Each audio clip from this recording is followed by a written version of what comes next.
Breve historia del erotismo. Autoría de Georges Bataille. Advertencia.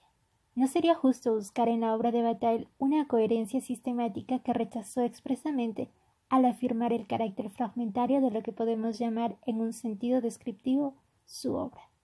No se trata solo de la diversidad de géneros que la constituyen, los que van desde el relato a la poesía hasta el estudio sociológico y filosófico, sino del deslizamiento que se produce dentro de cada género hacia otra cosa. El relato literario se transforma sin dejar de ser lo que es en pornografía, y la pornografía en estricta meditación filosófica. La escena del libertinaje culmina en una meditación sobre el ser. El tratado de economía que lleva el sugestivo título de La parte maldita implica a su vez una idea filosófica, y esta linda con la poesía y la poesía con el erotismo. Fragmentos. Pero todo fragmento debe serlo de alguna unidad que precisamente se ha fragmentado. Sin embargo, en Bataille, esa unidad previa y por consiguiente metafísica falta. Son fragmentos de una unidad ausente, pero ausente en un sentido absoluto. Vale decir, de una unidad que no existió nunca y que no puede existir. La fragmentariedad no es, por lo tanto, retórica, sino, y empleo una palabra que tal vez Bataille no hubiese aprobado, ontológica. La muerte de Dios, y ya en lo paródico filosófico del saber absoluto, y su correlato, la muerte del hombre, inician lo que Nietzsche llamó el desmigajamiento del todo, de la unidad. Bataille asume las consecuencias de esta fragmentariedad, o dicho de otra forma, se entrega a lo fragmentario con la alegría y el sufrimiento de un descubridor. Escritos que no comienzan, o donde la palabra comenzar adquiere una nueva significación. No comienzan porque en realidad continúan otra cosa, se inscriben en otro escrito que tampoco comienza y que no terminan. Más correcto sería decir que se suspenden allí, en una leve puntuación, en un pulso que seguirá su latido en otra parte, transformado en otra cosa. La actitud de Bataille frente a la filosofía como sistema se justifica como asunción de lo fragmentario, vale decir como recuperación abstracta de esa unidad inexistente, malabarismo por el cual lo imaginario despoja tanto a lo real como a lo simbólico de su carácter de fuerza. Su actitud hacia la filosofía y hacia los filósofos enraíza aquí. Igual que Nietzsche, su actitud hacia los filósofos, el clérigo, el entre comillas universitario, es negativa. Ambos rechazan a ese hombrecito especializado en un pensar al margen de la vida, a ese individuo que no quiere cambiar la vida concreta, sumergido en un entre comillas sistema que le da la ilusión de saber todo mediante una nada de vida. El sarcasmo adquiere en Bataille una concreción teórica capital. Se trata de establecer lo que afirma la vida y de jugarse la vida en todo lo que desborda, en esa afirmación que lleva cada parte a sus límites para que estalle y encuentre lo otro fragmento que es también fragmento de otro fragmento que no implica ningún universo, que lo recoja para adjudicarle un sentido trascendente. Nada permanece, nada está inmóvil. Siempre hay que llevar todo, desde los conceptos y los escritos hasta la propia existencia, hasta el límite de lo posible e imposible, y desde ahí a otro límite que también debe ser traspuesto mediante una aceptación absoluta de la multiplicidad. Es lo activo, el sí nietzscheano opuesto al pesimismo de la acción, al no a la vida. El erotismo adquiere en este marco general de lo fragmentario su significación. No es una idea accesoria en el pensamiento de Bataille, sino una de esas ideas fuerzas que infusiona, sin unirlos en un sistema, los otros conceptos también sueltos, hendidos por intensidades diferentes de fuerzas fragmentarias. Rechazada la religión y el sistema filosófico como soluciones que satisfagan la necesidad de unidad que tiene el hombre como ser fragmentario, quedan los actos materiales que se acercan a lo indeterminado. Necesidad de muerte, porque el fragmento, lo dividido, quiere ser todo y para hacerlo solo puede, descreído de los medios imaginarios, recurrir a disolverse como un fragmento, vale decir, morir. Pero solo se acercan, porque llegar sería extinguirse. Nunca se llega, no llegar como tal, y el hombre quiere llegar manteniéndose. Solo la religión y el sistema le ofrecen ese llegar manteniéndose, esa muerte que es vida al mismo tiempo, pero es un ofrecimiento imaginario, y la realidad solo le permite aproximaciones, el erotismo, la poesía. Necesidad y deseo de muerte, pero insatisfechos, porque si adviene la muerte se extingue el deseo, no hay deseo ni necesidad, Vale decir que la situación del hombre es de infinita e insuperable insatisfacción, su condición de fragmento, de sinsentido, es absoluta. Según Bataille, el erotismo difiere de la sexualidad de los animales porque la sexualidad humana está limitada por prohibiciones y el terreno del erotismo es el de transgresión de esas prohibiciones. Hay que tener en cuenta, no obstante, que si bien la sexualidad humana difiere del animal, no la suprime. En realidad la supera en el sentido hegeliano de negar conservando, sino que la mantiene como algo salvaje a lo que rodea de rejas, de tabúes, de prescripciones, de leyes, etc. La sexualidad humana está construida en la sexualidad animal y por consiguiente, a pesar de todas las distinciones que pueden señalarse, en el fondo siempre hay en el hacer de los animales que construyen el retorno del desenfreno sexual. Pero este desenfreno debe ser y es dominado en aras de una utilización diferente de su energía, la del trabajo. Se domina la sexualidad mediante un espeso conjunto de prohibiciones. La sexualidad entonces no tiene sino dos alternativas: o se somete al imperativo civilizatorio y acepta satisfacerse inocuamente en el marco total de las prohibiciones, o se transforma en erotismo, cuya principal característica es la de transgredir toda prohibición, hasta el punto de que puede decirse que sin prohibición no habría erotismo. Esto nos aleja en un segundo momento de lo que comúnmente se entiende por erotismo, la reducción de lo sexual a algo intrascendente. No debe confundirse el erotismo con la llamada libertad sexual, ni con la pornografía, ni con la difusión masiva de libros y folletos de poses sexuales, lo cual no quiere decir a la inversa que el erotismo ignore la libertad y las poses. Las utiliza, las conoce a todas perfectamente, pero va más allá. Tanto la libertad como las poses solo son momentos de una ascesis, participan junto con un desenfreno rayando en la locura de una retórica. También aquí, como en la retórica poética, la retórica tiene un carácter instrumental. En ningún caso la retórica por sí sola puede realizarse como obra. El conocimiento de todas las poses no es capaz de lograr el acto erótico. Tanto las poses más ingenuas como las más perversas necesitan para adquirir caracteres eróticos ser trascendidas por ese momento deslumbrante de la mente que Sade llamó apatía. La fenomenología bateliana del erotismo demuestra que en su esencia el erotismo está vinculado con la sangre, que no hay erotismo sin sangre, y lo que la sangre simboliza, la muerte.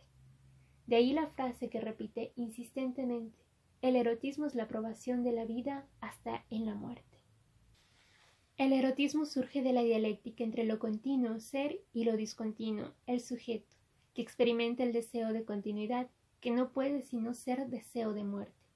El hombre como ser separado, discontinuo, anhela y teme la continuidad. Si prime el temor, tenemos el tiempo profano, el tiempo común, cotidiano, sin relieve, sumido en un opaco y continuo deslizamiento sin alternativas. Si prime el deseo, el terrible deseo de la continuidad que irrumpe a través del temor, entonces tenemos el tiempo sagrado, el tiempo de la transgresión y de la fiesta, del sacrificio y de la licencia sexual. Bataille analiza tres tipos de erotismo: el erotismo de los cuerpos, el erotismo del corazón y el erotismo sagrado. El erotismo de los cuerpos consiste en una violación del ser de los participantes. Se trata de un movimiento donde la desunión de los cuerpos busca mediante una desesperada unión la continuidad del ser, busca más allá de lo propio, del sí mismo, encontrar ese bloque originario indiviso que no puede ser logrado, porque sería morir, y morir es ya no lograrlo nunca, pero que nos brinda en el límite, en el punto donde se desfallece su imagen, su presencia ausente, la pequeña muerte. La violencia es el principal atributo de esta asesina voluntad de disolver lo constituido, de buscar lo continuo. Por eso Bataille puede decir que toda la puesta en marcha erótica tiene como principio una destrucción de la estructura del ser cerrado, y en ese sentido Sade, con su monstruosa exageración, y el erotismo siempre es exageración incluso en la frialdad y el silencio, ilumina este aspecto sangriento.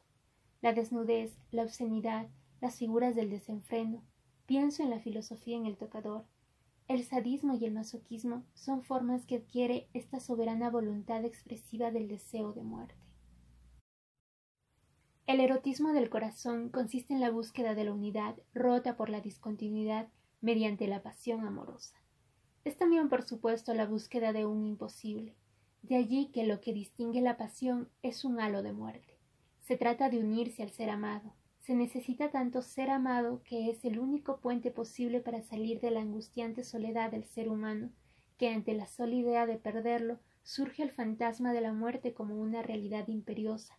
El objeto amado, la amada, el amado, es la imaginaria unidad buscada, y su ausencia marca la discontinuidad insuperable, la evidencia del ser solo, que a su vez es retorno, agudiza este límite el deseo de muerte. Sin el amado la vida no vale la pena de ser vivida y es preferible morir. El amado es el común denominador que vuelve imaginariamente omnímodo al paciente sufriente del deseo que a través de la pasión amorosa surge como deseo de vida mientras que es en realidad voluntad de muerte. El erotismo religioso está también ungido al desenfreno de las poses y de los actos sangrientos. Salvo Nietzsche, quien ha visto como Bataille lo oculto detrás de los términos más prestigiosos de la jerga filosófica o teológica. El muero porque no muero, así como el desenfado de los gestos de las vírgenes en toda la iconografía religiosa y los cuchillos de sílex abriendo miles de pechos exaltados por la pasibilidad de ofrenderse, o copas de vino y hostias que insisten sobre la historia con la pasión y muerte del mismo Dios. Todos estos no son sino los éxtasis de un movimiento trágico, de horror y sangre, recorriendo un trayecto que se extiende desde el homínido primitivo hasta las grandes civilizaciones actuales. El sacrificio implica la muerte de la víctima, lo que es igual a la destrucción de un objeto, y la participación de los asistentes en un elemento sagrado. Lo sagrado es justamente la continuidad del ser que se revela en un rito sangriento mediante la muerte de un ser discontinuo, dice Bataille. En el fondo se rompe mediante la violencia una discontinuidad. La experiencia mística, en la medida en que tenemos fuerza de esperar una ruptura de nuestra discontinuidad, introduce en nosotros el sentimiento de la continuidad, y repite, lo que está en juego en el erotismo es siempre una disolución de las formas constituidas. No es casual tampoco que Bataille introduzca el concepto de poesía cuando quiere ayudar a percibir plenamente el lugar a que nos quiere conducir. La poesía lleva al mismo punto que cada forma del erotismo, a la indistinción, a la confusión de los objetos distintos. Nos lleva a la eternidad, nos lleva a la muerte y por la muerte a la continuidad. Por la poesía que abre un eco en el lenguaje, el proceso de negatividad o destrucción irrumpe en lo más profundo del humano y lo trastoca. El mundo, con el hombre incluido, deja de ser lo que era para ser otra cosa, siempre lo otro de un sí inexistente. Y en eso, como locura, la sangre del erotismo adquiere su verdadero esplendor porque es el verdadero hambre y el verdadero deseo, el de inmortalidad. En un ensayo sobre Bataille se dice que la fiesta, el derroche, la pura afirmación, el libertinaje, y podríamos agregar la poesía, son considerados como crímenes, transgresión de los límites en los cuales el hombre del humanismo se encerró, individuado, convertido en sujeto mediante la racionalidad laboriosa, Hegel, y la conciencia, que es corolario de la prohibición. Bataille, tanto como Nietzsche, pensamiento del sí, de la total afirmación, implican una ética.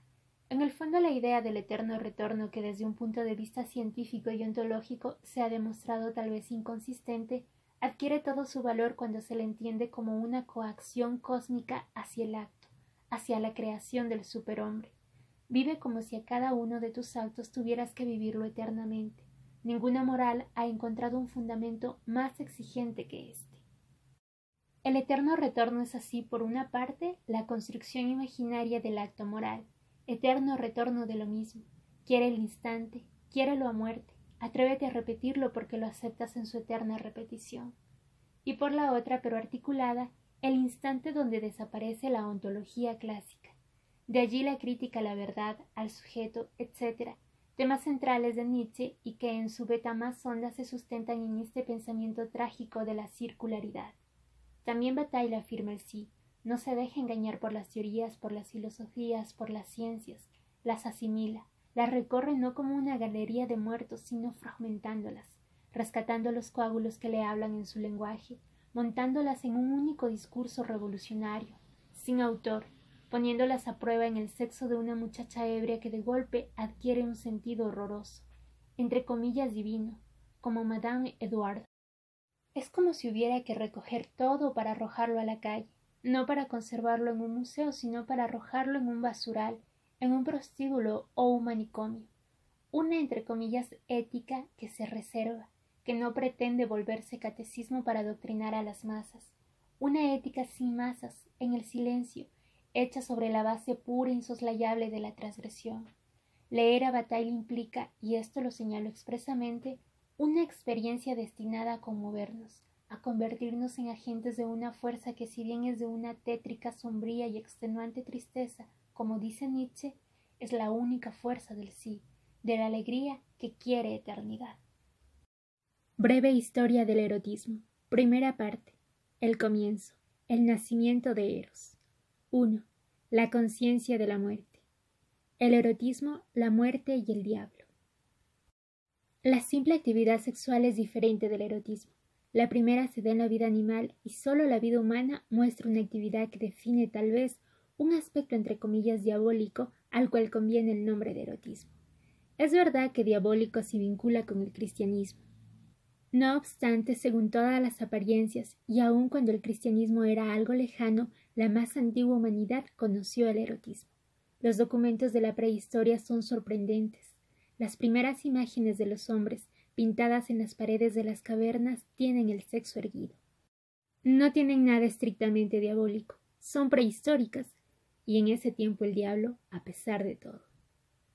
Si lo que entre comillas llamamos diabólico significa esencialmente la coincidencia de la muerte y del erotismo, si el diablo no es otra cosa sino nuestra locura, si lloramos, si largos sollozos nos desgarran, o si nos domina una risa enloquecida, podremos dejar de percibir, ligada al erotismo naciente, la preocupación y el tormento de la muerte en un sentido trágico, aun cuando risible al persistir.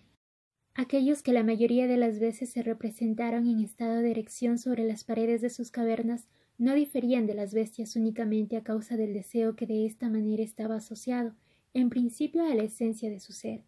Lo que sabemos de ellos nos permite decir que sabían, cosa que ignoran los animales, que morían.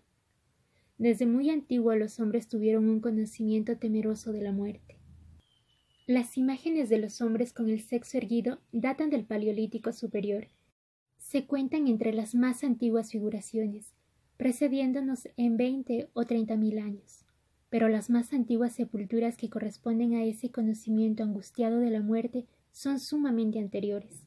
Para el hombre del Paleolítico inferior la muerte tenía ya un sentido tan grave y tan claro que, al igual que nosotros, le da sepultura a los cadáveres de los suyos. De esta manera, la esfera entre comillas diabólica, a la cual el cristianismo le otorga, como sabemos, el sentido de la angustia, es en su esencia contemporánea de los hombres más antiguos. Ante los ojos de aquellos que creen en el diablo, la ultratumba es diabólica, pero la esfera entre comillas diabólica ya existe de una forma embrionaria desde el instante en que los hombres, o al menos los ancestros de su especie, reconocieron que morían y vivieron en la espera, en la angustia de la muerte. 2. Los hombres prehistóricos y las cavernas pintadas. Una dificultad singular nace a causa de que el ser humano no es un ser acabado. Esos hombres que por primera vez sepultaron a sus semejantes muertos y cuyos huesos encontramos en verdaderas tumbas son muy posteriores a los más antiguos restos humanos. No obstante, esos hombres que eran los primeros en preocuparse por los cadáveres de los suyos no eran todavía exactamente seres humanos. Los cráneos que nos dejaron todavía tienen rasgos simiescos. Su mandíbula es prominente y la mayor parte de las veces su arco superciliar está bestialmente guarnecido por un reborde óseo. Por otra parte, esos seres primitivos no tenían la perfecta estación erguida que tanto moral como físicamente nos designa y nos afirma. Sin lugar a dudas se mantenían parados, pero sus piernas no estaban netamente levantadas como las nuestras. Debemos pensar también que, al igual que los monos, tendrían un sistema piloso que los recubriría y los protegería del frío. No solamente por los esqueletos y las sepulturas que nos dejan conocemos a aquellos seres a los cuales los prehistoriadores designan con el nombre de hombre de Neandertal, sino que tenemos sus instrumentos de piedra tallada que representan un progreso en relación con los de sus padres. Estos fueron menos humanos en su conjunto, y por lo demás el hombre de Neandertal fue superado a su vez demasiado rápido por el Homo sapiens, el cual es en todos los aspectos nuestro semejante. A despecho de su nombre, este no sabía casi nada más que ese ser a un vecino del mono que le precedía, pero físicamente era nuestro semejante. Tanto al hombre de Neandertal como a sus predecesores, los historiadores lo llaman Homo faber, hombre obrero. Desde que aparece la herramienta adaptada a un uso y construida de acuerdo con ese uso, se trata efectivamente del hombre. Si se admite que saber es esencialmente saber hacer, el útil es la prueba del conocimiento. Los más antiguos restos del hombre arcaico, osamentas acompañadas de herramientas, fueron encontrados en África del Norte, en Ternifine Palicao, y datan de alrededor de 1.000.000 de años.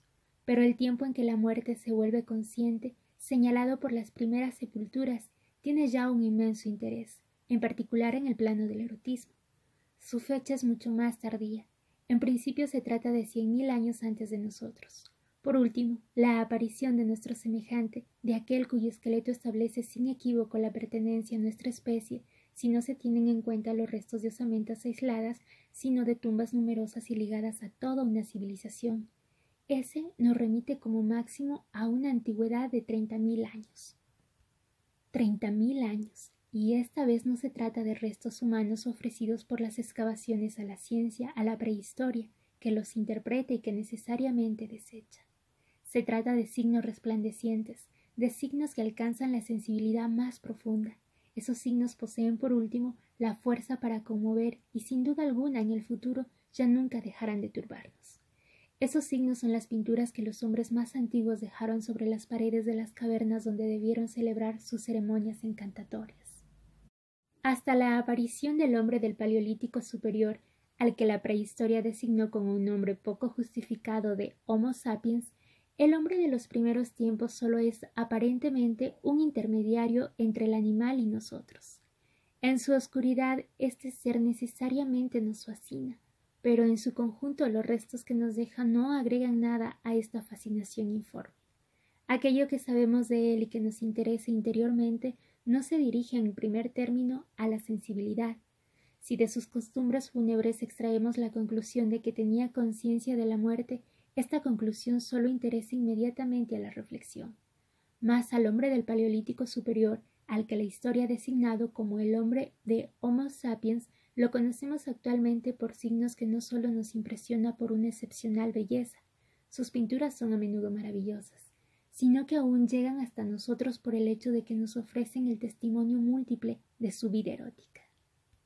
El nacimiento de esta emoción extrema que designamos con el nombre de erotismo y que opone el hombre al animal es un aspecto esencial del aporte de las investigaciones prehistóricas que realizan al conocimiento.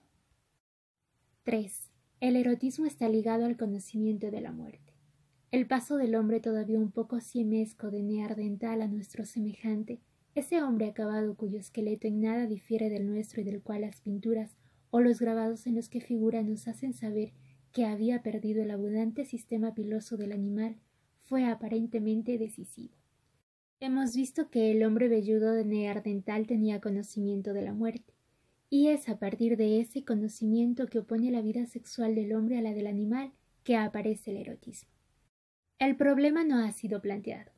En principio, el régimen sexual del hombre, que, como en la mayoría de los animales no es periódico, parece derivar del régimen del mono, pero el mono difiere esencialmente del hombre por cuanto no tiene conocimiento de la muerte. Frente a un congénere muerto, la conducta del mono expresa indiferencia, en tanto que el hombre, aún imperfecto de Neandertal, enterrando el cadáver de los suyos, lo hace con un cuidado supersticioso que expresa al mismo tiempo el respeto y el miedo. En este punto me permito abrir un paréntesis para advertir al oyente que, al ser un escrito de varias décadas pasadas y con un sesgo bastante antropocéntrico, es muy comprensible que Bataille exprese que el resto de animales no humanos muestren indiferencia entre la muerte de un congénere, pero los estudios etológicos más desarrollados en nuestra época nos demuestran que no hay tal indiferencia. Hasta aquí mi paréntesis y prosigo con la lectura. La conducta sexual del hombre muestra, como en general la del mono, una intensa excitación que no interrumpe ningún ritmo periódico, pero al mismo tiempo está marcada por una reserva ignorada por los animales y que en particular no muestran los monos. El tormento frente a la actividad sexual recuerda, por lo menos en un sentido, el tormento frente a la muerte y los muertos. En ambos casos la violencia nos sobrepasa extrañamente. Lo que pasa es extraño al orden dado de las cosas, al cual se opone en cada oportunidad esta violencia. En la muerte hay una indecencia que es sin duda diferente a lo que la actividad sexual tiene de incongruente. La muerte está asociada a las lágrimas y a veces el deseo sexual a la risa, pero la risa no es, en la medida en que parece serlo, lo contrario de las lágrimas. Tanto el objeto de la risa como el de las lágrimas se vinculan a una especie de violencia que interrumpe el curso regular, el curso habitual de las cosas. Las lágrimas se vinculan habitualmente a acontecimientos inesperados que nos desolan, pero por otra parte, un resultado feliz e inesperado nos conmueve hasta tal punto que en ciertas oportunidades lloramos. Es evidente que el desorden sexual nos produce lágrimas, pero siempre nos trastorna. A veces nos devasta, y una de dos, o nos hace reír o nos compromete en la violencia del abrazo. Es difícil percibir clara y distintamente la unidad de la muerte o de la conciencia de la muerte y del erotismo. En su comienzo el deseo exasperado no puede oponerse a la vida, que es su resultado. El momento erótico es la cima de la vida cuya mayor fuerza e intensidad se muestran en el momento en que dos seres se atraen, se acoplan y se perpetúan. Se trata de la vida, se trata de reproducirla, pero reproduciéndose la vida desborda. Al desbordar alcanza el extremo delirio. Esos cuerpos mezclados que se tuercen, que desfallecen y se abisman en excesos de voluptuosidad van en sentido contrario al de la muerte, que más tarde los consagrará en el silencio de la corrupción. En efecto, según las apariencias, el erotismo está ligado para todo el mundo al nacimiento, a la reproducción que reconstruye sin fin sobre los estragos de la muerte. No es menos cierto que el animal, el mono cuya sensualidad a veces se exaspera, ignora el erotismo. Lo ignora en la medida en que le falta el conocimiento de la muerte. Contrariamente, es a causa de que somos humanos y de que vivimos en la sombría perspectiva de la muerte que conocemos la violencia exasperada, la violencia desesperada del erotismo. Es verdad, al hablar en los límites utilitarios de la razón, percibimos el sentido práctico y la necesidad del desorden sexual. ¿Se habrán equivocado aquellos que a su fase terminal le dan el nombre de pequeña muerte al señalar su sentido fúnebre? 4. La muerte en el fondo del pozo de la caverna de Lascaux. No hay en las narraciones oscuras, inmediatas, relacionadas con la muerte y el erotismo, tal como creo posible interpretarlos, un valor decisivo, un valor fundamental. Al comienzo hablé de un aspecto entre comillas diabólico que tendrían las más viejas imágenes del hombre que han llegado hasta nosotros, pero este elemento diabólico, la maldición ligada a la actividad sexual, ¿aparece realmente en dichas imágenes? Al encontrar entre los documentos prehistóricos más antiguos el tema que ilustra la Biblia, me imagino que introduzco finalmente el problema más grave. Al reencontrar, o por lo menos diciendo que reencuentro en lo más profundo de la caverna de Lascaux el tema del pecado original, el tema de la leyenda bíblica, la muerte ligada al pecado, ligada a la exaltación sexual, al erotismo. Sea como sea, esta caverna plantea en una especie de pozo que no es sino una infructuosidad natural muy difícilmente accesible, un enigma desconcertante. Bajo la forma de una pintura excepcional, el hombre de Lascaux supo enterrar en lo más profundo este enigma que nos propone. A decir verdad, para él no había enigma. Ese hombre y ese bisonte a los que representaba tenían un sentido claro, pero ahora nosotros debemos desesperarnos frente a la imagen oscura que nos ofrecen las paredes de la caverna, la de un hombre que se cae, que tiene el rostro de pájaro y muestra el sexo erguido. Este hombre está extendido frente a un bisonte herido que va a morir, pero que haciéndole frente al hombre pierde horriblemente sus entrañas. Un carácter oscuro y extraño aísla esta escena patética con la cual no puede compararse ninguna otra obra de la misma época. Sobre el hombre caído hay un pájaro, dibujado por el mismo trazo en la extremidad de una estaca que termina por turbar el pensamiento. Más lejos, hacia la izquierda, se aleja un rinoceronte, pero seguramente no está ligada a la escena en la cual el bisonte y el hombre pájaro parecen unidos por la proximidad de la muerte. El Abbe Breuil ha sugerido que el rinoceronte podría, después de haber abierto el vientre del bisonte, alejarse lentamente de los agonizantes, pero Claramente la composición le atribuye al hombre, al venablo que solo la mano del agónico pudo lanzar, el origen de la herida. El rinoceronte, por el contrario, me parece independiente de la escena principal, que podría, por otra parte, quedar inexplicable para siempre. ¿Qué decir de esta evocación sorprendente enterrada desde hace milenios en esa profundidad perdida e inaccesible? ¿Inaccesible? En nuestros días sí. Exactamente desde hace 20 años solo 4 personas puede admitirse en rigor que hayan visto la imagen que yo opongo y que al mismo tiempo asocio a la leyenda del Génesis. La caverna de Lascaux fue descubierta en 1940, exactamente el 12 de septiembre. Desde entonces solo un pequeño número de personas pudieron descender al fondo del pozo, pero la fotografía nos hizo conocer perfectamente esa pintura excepcional.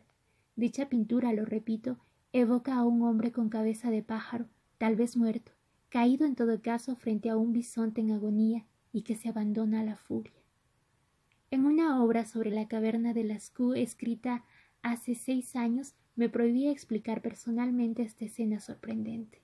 Me limitaba a referir la interpretación de un antropólogo alemán que la vinculaba con un sacrificio yakuto y veía en la actitud del hombre el éxtasis de un chamán al que aparentemente una máscara disfrazada de pájaro. El chamán, el hechicero de la era paleolítica, no habría diferido mucho de un chamán de un hechicero siberiano de los tiempos modernos. A decir verdad, la interpretación solo tiene a mis ojos un mérito: subrayar la extrañeza de la escena. Después de 2 años de vacilación me pareció posible adelantar, carente de una hipótesis precisa, un principio. Basándome en el hecho de que la expiación consecutiva a la muerte del animal es obligatoria en los pueblos cuya vida en cierta medida se parece a la de las pinturas de las cavernas, yo afirmaba en una nueva obra lo siguiente. El tema de esta célebre pintura, que suscita explicaciones contradictorias numerosas y frágiles, sería la muerte y la expiación. El chamán expresaría al morir la muerte del bisonte. La expiación por la muerte de los animales matados en la caza es obligatoria para numerosas tribus de cazadores. Habiendo pasado 4 años, la prudencia del enunciado me parece excesiva.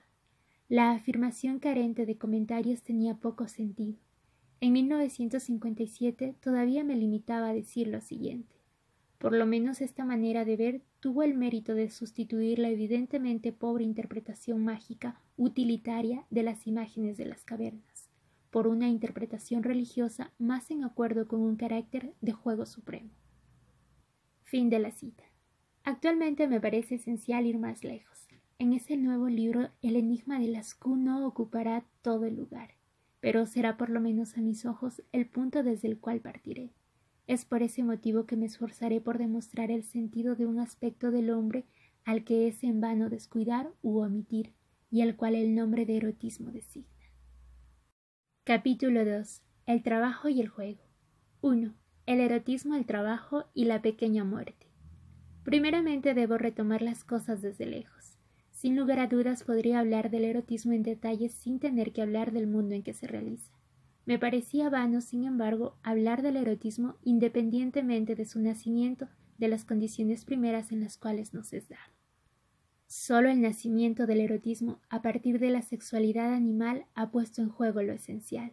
Sería inútil tratar de comprender el erotismo si no podemos hablar de cómo fue en su origen.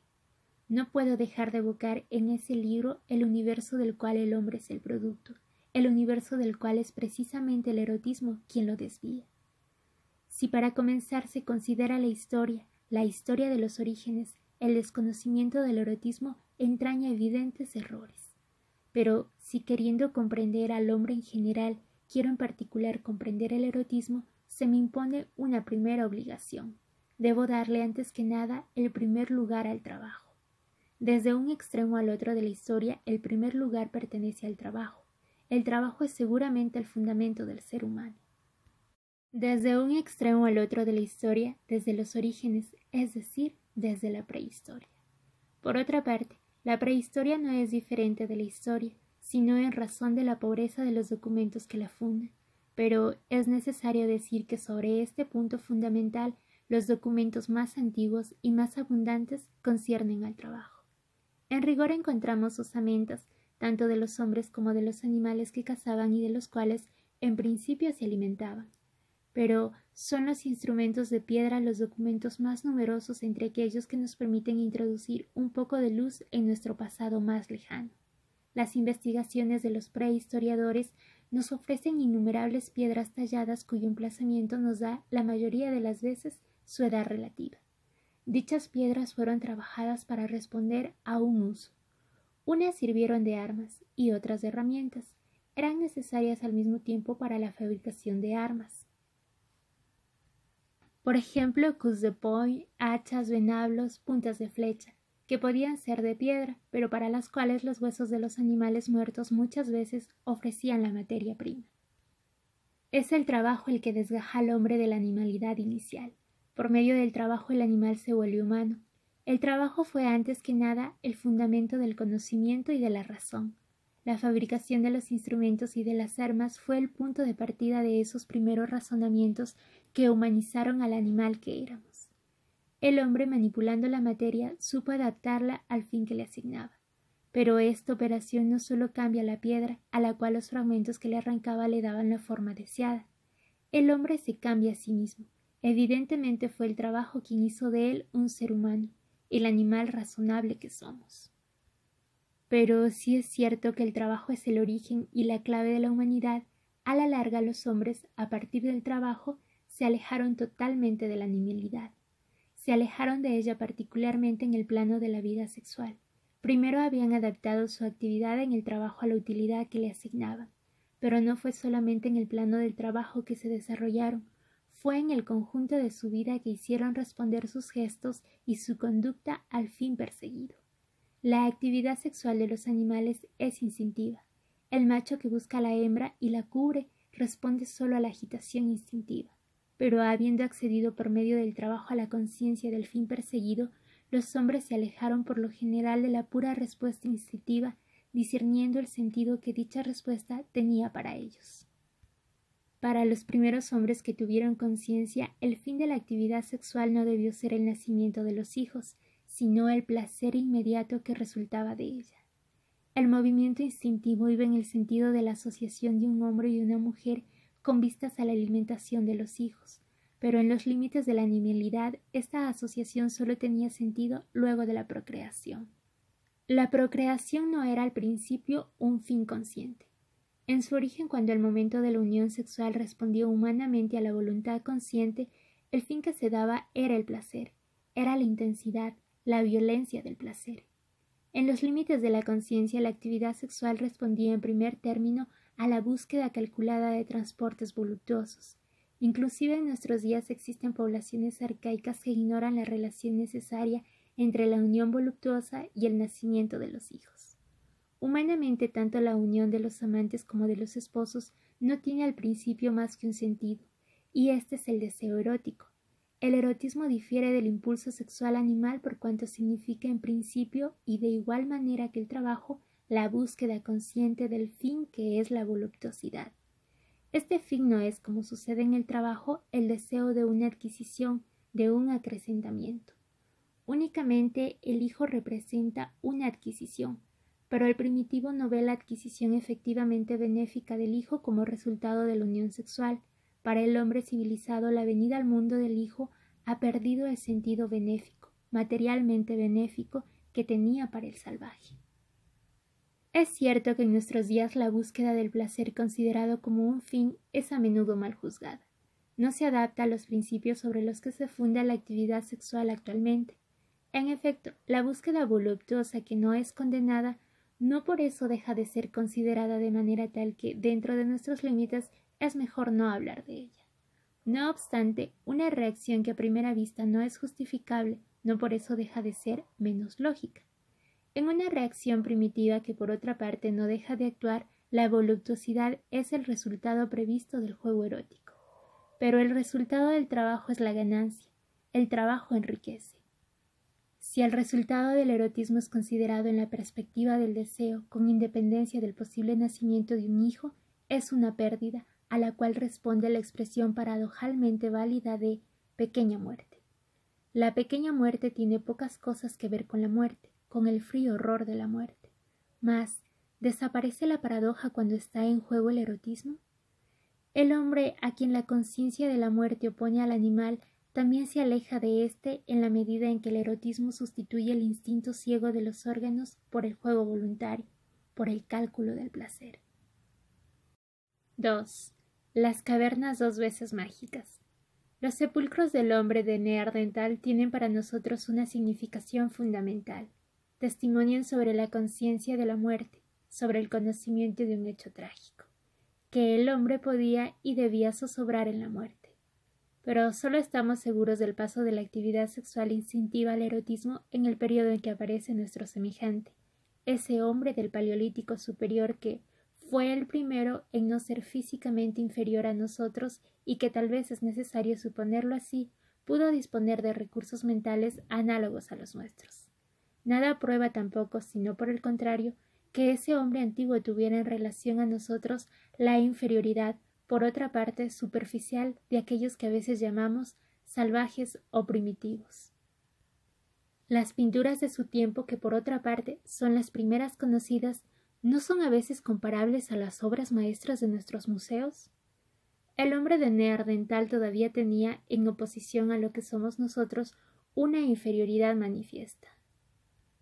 Abro paréntesis solo para recargar esa mirada especista y antropocentrista que tiene Bataille en esta descripción, con la que no estoy de acuerdo. Pero voy a proseguir con la lectura. Sin lugar a dudas poseía como nosotros, y al igual que sus ancestros, estación erguida, pero aún se doblaba un poco sobre las piernas y por consiguiente no caminaba humanamente. Era el borde exterior y no la planta del pie lo que apoyaba sobre la tierra. Tenía la frente estrecha, la mandíbula prominente y su cuello no era, tal como el nuestro, lo suficientemente largo y delgado. Inclusive es lógico imaginarlo cubierto de pelos como los monos y como los mamíferos en su conjunto. Nada sabemos sobre la desaparición de este hombre arcaico, salvo que sin ninguna transición nuestro semejante ocupa las regiones que hasta ese momento había ocupado el hombre de Neandertal, y que se multiplica, por ejemplo, en el valle de Vézere y en otras regiones, del sudeste de Francia y del norte de España, donde fueron descubiertos los numerosos restos de sus dones admirables. El nacimiento del arte sigue en efecto el acabamiento físico del ser humano. Es el trabajo el que decide, es el trabajo cuya virtud determina la inteligencia, pero el acabamiento del hombre al llegar a su cima, esta naturaleza humana realizada que primeramente nos ilumina, nos da para terminar una ebriedad, una satisfacción que no es sólo resultado del trabajo útil. En el momento en que vacilante aparece la obra de arte, el trabajo era desde hacía centenas de miles de años una realización de la especie humana. Por último, no es el trabajo sino el juego quien decide cuándo la obra de arte se realiza y el trabajo se convierte, al menos en parte y en las auténticas obras maestras, en algo distinto a una respuesta a la necesidad de utilidad. Es verdad que el hombre es esencialmente el animal que trabaja, pero también sabe cambiar el trabajo en juego. Esto se debe subrayar a propósito del arte, del nacimiento del arte. El juego humano, verdaderamente humano, fue en primer lugar un trabajo que se convirtió en un juego. Este es finalmente el sentido de las maravillosas pinturas que adornan en desorden las cavernas profundas y de difíciles accesos. Dichas cavernas eran sombríos santuarios que las antorchas iluminaban débilmente. Es verdad que las pinturas debían causar mágicamente la muerte de las bestias, de la caza que representaban, pero su belleza animal, que fascina luego de milenios de olvido, siempre tiene un sentido primero, el de la seducción y la pasión, el del juego asombrado, el del juego que suspende el aliento y que subyace al deseo de éxito. El dominio de las cavernas santuarios es esencialmente el del juego. El primer lugar en estas cavernas está dado a la caza a causa del valor mágico de las pinturas y también tal vez por la belleza de las figuraciones que eran consideradas más eficientes en la medida en que eran más bellas. Pero la seducción, la profunda seducción del juego, la lograba sin duda en la atmósfera cargada de las cavernas y es en este sentido que es posible interpretar la asociación de las figuras animales de la caza y las figuras humanas eróticas. Sin duda alguna, tal asociación no depende de una toma de posición previa. Más lógico sería invocar el azar. Pero es verdad que en primer lugar esas sombrías cavernas fueron consagradas de hecho a aquello que es el juego en su profundidad, el juego que se opone al trabajo y cuyo sentido consiste, en primer lugar, en obedecer a la seducción, en responder a la pasión. Pero lo que la pasión introduce allí donde las figuras humanas aparecen pintadas o dibujadas sobre los muros de las cavernas prehistóricas es el erotismo. Sin hablar ya del hombre muerto del pozo de Lascaux, muchas de esas figuras masculinas tienen el sexo erguido. Inclusive una figura femenina expresa el deseo con evidencia. Por último, una imagen doble representa abiertamente bajo el abrigo de una roca del azul la unión sexual. La libertad de esos primeros tiempos muestra una especie de carácter paradisiaco. Es probable que sus civilizaciones rudimentarias, pero vigorosas en su simplicidad, ignoraban la guerra.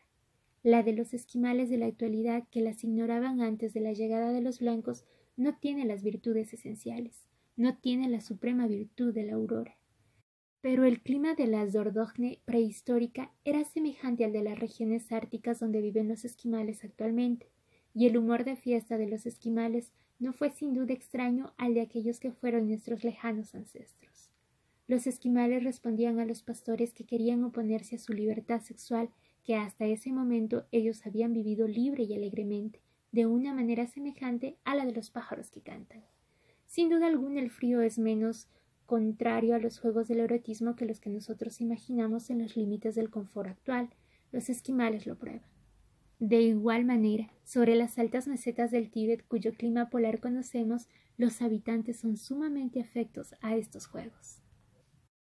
Tal vez haya un aspecto paradisíaco de ese erotismo originario del cual encontramos en las cavernas los rastros ingenuos. Pero este aspecto no es muy claro.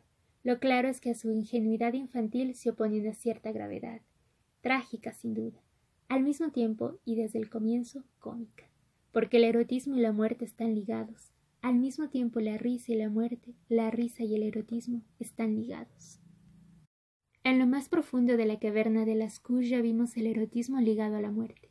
Allí hay una extraña revelación, una revelación fundamental, pero de tal magnitud que no podemos sorprendernos por el silencio incomprensivo, que fue el único en acoger al principio un misterio tan denso. El misterio es tanto más extraño por cuanto ese muerto con el sexo erguido tiene la cabeza de un pájaro, cabeza de animal tan pueril que quizá oscuramente y en la incertidumbre surge de ella un aspecto risible. La proximidad de un bisonte, de un monstruo que agoniza perdiendo sus entrañas, una especie de minotauro al que aparentemente este hombre muerto e itifálico ha matado antes de morir. Sin duda no hay en el mundo otra imagen tan grávida de horror cómico, además, en principio, ininteligible. Se trata de un enigma desesperante que con una crueldad risible se plantea en la aurora de los tiempos. Verdaderamente no se trata de resolver este enigma, pero si bien es cierto que carecemos de los medios para resolverlo, no podemos sustraernos a él. Sin lugar a dudas es ininteligible, pero nos propone por lo menos vivir en su profundidad.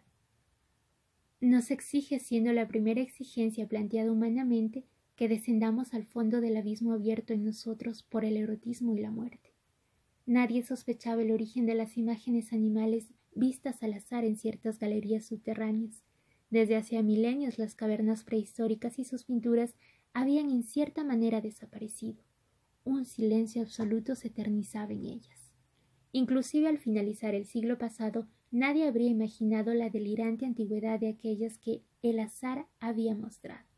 Solo al comienzo de nuestro siglo, la autoridad de un gran sabio, el abate Brold, impuso la autenticidad de esas obras de los primeros hombres, los primeros que fueron nuestros semejantes, a los que la inmensidad del tiempo separa de nosotros. La luz se ha hecho en la actualidad, sin que quede ni la sombra de una duda. Una incesante ola de visitantes anima hoy las cavernas que han emergido, poco a poco, y una tras otra, de una noche infinita. En particular anima la de Lascaux, la más bella, la más rica. No obstante, entre todas, la que permanece más misteriosa.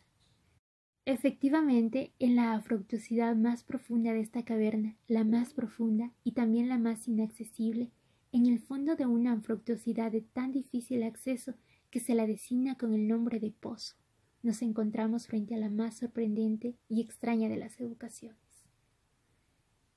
Una escalera de hierro permite en la actualidad llegar a ella, por lo menos se lo permite a un pequeño número de personas a la vez, si bien el conjunto de los visitantes lo ignora o la conoce por reproducciones fotográficas. Un hombre muerto, según parece, está extendido, abatido frente a un pesado animal inmóvil y amenazante. Este animal es un bisonte, y la amenaza que surge de él es tanto más grave por cuanto agoniza. Está herido y por el vientre abierto se deslizan sus entrañas. Aparentemente es el hombre caído quien golpea al animal agonizante con su venablo. Pero el hombre no es totalmente un hombre. Su cabeza, la de un pájaro, termina en un pico. En este conjunto nada justifica el hecho paradojal de que el hombre tenga el sexo erguido. De tal manera en dicha anfractuosidad poco accesible se muestra oscuramente ese drama olvidado desde hace tantos milenios. Reaparece pero no sale de la oscuridad, se muestra y no obstante se vela. Desde el mismo instante en que se muestra se vela. En esta profundidad cerrada se afirma un acuerdo paradojal, tanto más grave por cuanto se lo reconoce en esta oscuridad inaccesible. Este acuerdo esencial y paradojal es el de la muerte y el erotismo. Esta verdad no ha cesado de afianzarse, pero si bien se afirma no deja de estar oculta. Esto es propio tanto de la muerte como del erotismo. En efecto, uno y otro se ocultan en el mismo instante en que se revelan. No podríamos imaginar una contradicción más oscura, mejor hecha para asegurar el desorden de los pensamientos. ¿Podemos imaginar un lugar más favorable para este desorden? La profundidad perdida de esta caverna, que nunca debió ser habitada y que inclusive en los primeros tiempos de la vida propiamente humana debió ser abandonada. Sabemos inclusive que en la época en que nuestros primeros padres se extraviaban en la profundidad de ese pozo, les era necesario, queriendo llegar a él a cualquier precio, hacerse bajar con la ayuda de cuerdas. El enigma del pozo es verdaderamente uno de los más graves y es al mismo tiempo el más trágico de los enigmas que nuestra especie se plantea a sí misma. El lejano pasado del cual emana explica en primer lugar el hecho de que se plantee en términos cuya excesiva oscuridad es sorprendente. Pero, finalmente, una oscuridad impenetrable es la virtud elemental de un enigma. Si admitimos este principio paradojal, entonces el enigma del pozo, que responde de una manera tan extraña y perfecta al enigma profundo, siendo el más lejano y el más oscuro en sí mismo que la lejana humanidad propone a la humanidad presente, podría ser al mismo tiempo el más cargado de sentido. ¿No está cargado en efecto del misterio inicial que es a sus propios ojos la venida al mundo, la aparición inicial del hombre? ¿No liga al mismo tiempo a este misterio y a la muerte? La verdad es que resulta inútil introducir un enigma a la vez esencial y planteado en la forma más violenta independientemente de un contexto que es bien conocido pero que, en razón de la estructura humana, permanece en principio velado. Permanece velado en la medida en que el espíritu humano se oculta. Velado frente a las oposiciones que se muestran vertiginosamente en el fondo, por así decir, inaccesible, que constituye para mí el extremo de lo posible. Tales son en particular la indignidad del mono que no ríe, la dignidad del hombre a quien sacude siempre una risa a pleno vientre, la complicidad de lo trágico que funda la muerte con la voluptuosidad y la risa, la oposición íntima de la posición erguida y de la abertura anal ligada a la posición en cuclillas. Segunda parte. El fin. Desde la antigüedad hasta nuestros días. Prefacio. Vamos a concebir lo absurdo de las relaciones entre el erotismo y la moral. Sabemos que su origen se encuentra en las relaciones del erotismo y de las supersticiones más lejas de la religión. Pero, por sobre la precisión histórica, no perdamos nunca de vista este principio. De dos cosas una. O lo que obedece es primeramente lo que nos sugiere el deseo o la pasión ardiente, o tenemos la preocupación razonable de un futuro mejor. Parece que existe un tercer término. Puedo vivir en la necesidad de un porvenir mejor, pero puedo rechazar este porvenir a otro mundo, a un mundo donde solo la muerte tiene el poder de introducirme. Este tercer término era sin duda inevitable. Llegó el tiempo para el hombre de tener en cuenta más seriamente que cualquier otra cosa las recompensas o los castigos que podrían sobrevenirle después de la muerte. Pero finalmente entrevemos el tiempo en que, no pudiendo ya desempeñar ningún papel, tales temores o tales esperanzas el interés inmediato se opondrá sin término medio al interés futuro, o en que el deseo ardiente se opondrá directamente al cálculo reflexivo de la razón. Nadie imagina un mundo donde la pasión ardiente dejará decididamente de turbarnos, y por otra parte, nadie imagina la posibilidad de una vida desvinculada para siempre del cálculo. Toda la civilización, la posibilidad de la vida humana, depende de la previsión racional de los medios para asegurar la vida. Pero esta vida civilizada que tenemos la obligación de asegurar, no puede ser reducida a los medios que la hacen posible. Más allá de los medios calculados, buscamos el fin o los fines de estos medios. Es banal darse por fin lo que claramente solo es un medio. La búsqueda de la riqueza, tanto de la riqueza de los individuos egoístas y a veces de la riqueza común, es evidentemente un medio. El trabajo es un medio. La respuesta al deseo erótico, así como al deseo tal vez más humano, menos físico de la poesía y del éxtasis, es por el contrario un fin. Pero la diferencia entre el erotismo y la poesía, entre el erotismo y el éxtasis, ¿es comprensible? La búsqueda de los medios es siempre en última instancia razonable. La búsqueda de un fin expresa el deseo que a veces desafía la razón. A veces en mí la satisfacción de un deseo se opone al interés, pero yo cedo a él pues se ha convertido brutalmente en mi fin último. Sin embargo, sería posible afirmar que el erotismo no es solo este fin que me deslumbra.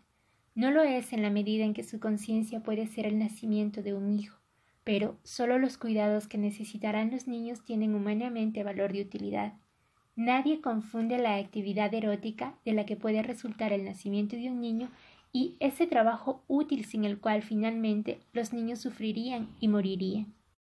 La actividad sexual utilitaria se opone al erotismo, en tanto que este es el fin de nuestra vida, pero la búsqueda calculada de la procreación, semejante al trabajo de la sierra mecánica, corre el riesgo de reducirse a una lamentable mecánica.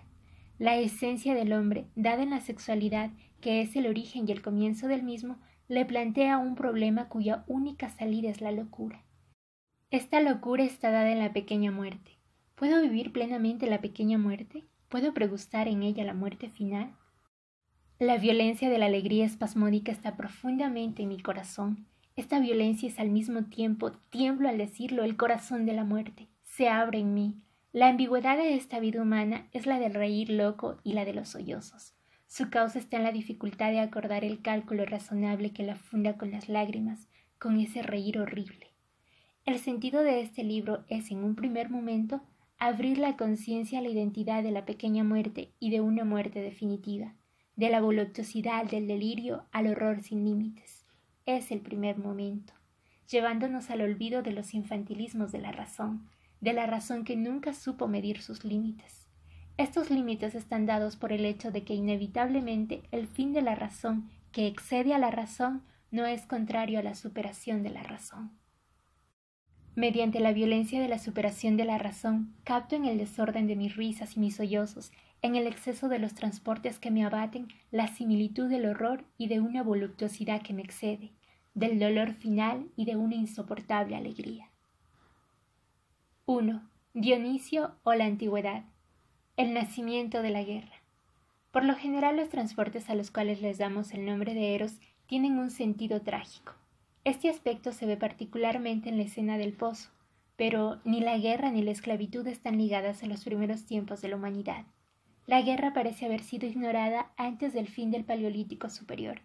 Solo de este último periodo o del periodo intermedio que se designa con el nombre de Mesolítico datan los primeros testimonios de combates o de hombres que se matan entre sí. En una pintura rupestre del Levante español se representa un combate entre arqueros de una extrema tensión. Parece que esta pintura tiene una antigüedad de 10.000 años. Digamos solamente que desde ese momento las sociedades humanas no dejaron de practicar la guerra. Sin embargo, podemos pensar que desde el Paleolítico la muerte individual, no debe haber sido ignorada. Pero no se trataba del enfrentamiento entre grupos armados que buscaban suprimirse.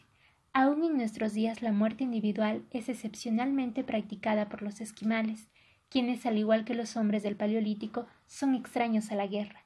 Los esquimales, por otra parte, viven en un clima frío, comparable en su conjunto al clima donde vivieron en Francia los hombres de las cavernas pintadas. Podemos pensar, pese al hecho de que la guerra primitiva opuso desde el comienzo un grupo a otro grupo, que no fue realizada de una manera sistemática. Si juzgamos por las formas primitivas que encontramos actualmente en el origen, no debió tratarse de obtener una ventaja material. Los vencedores aniquilaban al grupo vencido. Después de los combates masacraban a los enemigos sobrevivientes, a los prisioneros y a las mujeres.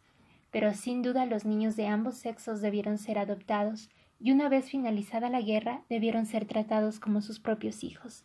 Si nos atenemos a las prácticas de los modernos primitivos, el único beneficio material de la guerra era el crecimiento ulterior del grupo vencedor. La esclavitud y la prostitución. Mucho más tarde, sobre la fecha de este cambio nada sabemos. Los vencedores se dieron cuenta de la posibilidad de utilizar a los prisioneros reduciéndolos a la esclavitud. Rápidamente se apareció la posibilidad de un acrecentamiento de las fuerzas de trabajo y de una disminución del esfuerzo necesario para la sobrevivencia del grupo.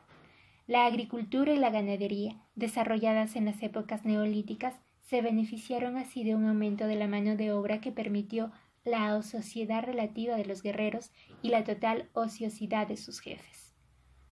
Hasta la aparición de la guerra y de la esclavitud, la civilización embrionaria reposaba sobre la actividad de hombres libres, esencialmente iguales. Pero la esclavitud nació de la guerra. La esclavitud actúa en el sentido de la división de la sociedad en clases opuestas. Mediante la guerra y la esclavitud los guerreros disponen de grandes riquezas con la única condición de exponer al comienzo su vida y después la vida de sus semejantes.